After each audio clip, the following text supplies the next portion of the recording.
And a very good morning to you. It is Saturday morning, the 9th of April, the year 2022. And this is your friend, Angus Buchan, with a thought for the day. If we go straight to the book of Philippians chapter 4 and verse 13 says, I can do all things. That is a wonderful promise, isn't it? But we must read the whole verse, not just half of the verse. It says, I can do all things through Christ Jesus who strengthens me. We cannot do it on our own. John chapter 15 and verse 5, Jesus says, I am the vine. You are the branches. He who abides in me and I in him bears much fruit. For without me, you can do nothing. I want to say that again. Jesus says, for without me, you can do nothing. And I want to say to you today that I just wish I'd known that when I was a young man,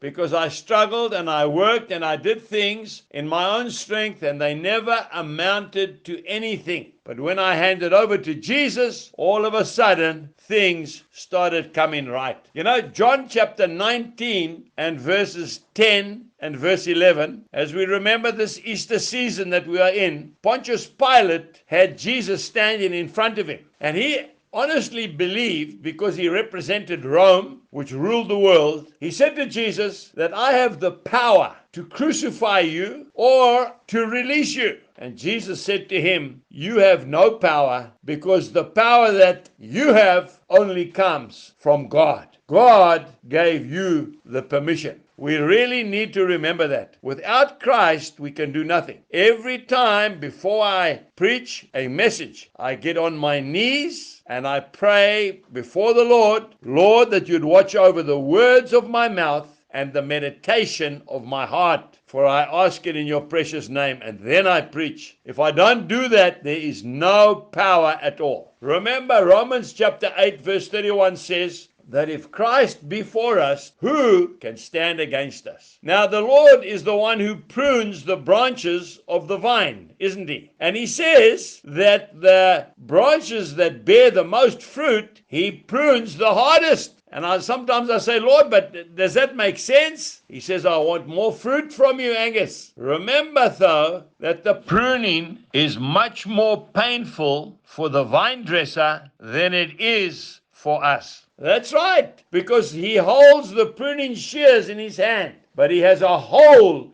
in his hand that he received from the cross of Calvary. And it's more painful for him than it is for us. But at the end of the day, oh folks, it's so worthwhile. Let him prune you today. Ask him and always say, Lord willing, we will do this today or tomorrow. Not I will do it, no, Lord willing. And then do it according to what he's told you to do, and you will succeed. Have a wonderful Saturday. Jesus bless you, and goodbye.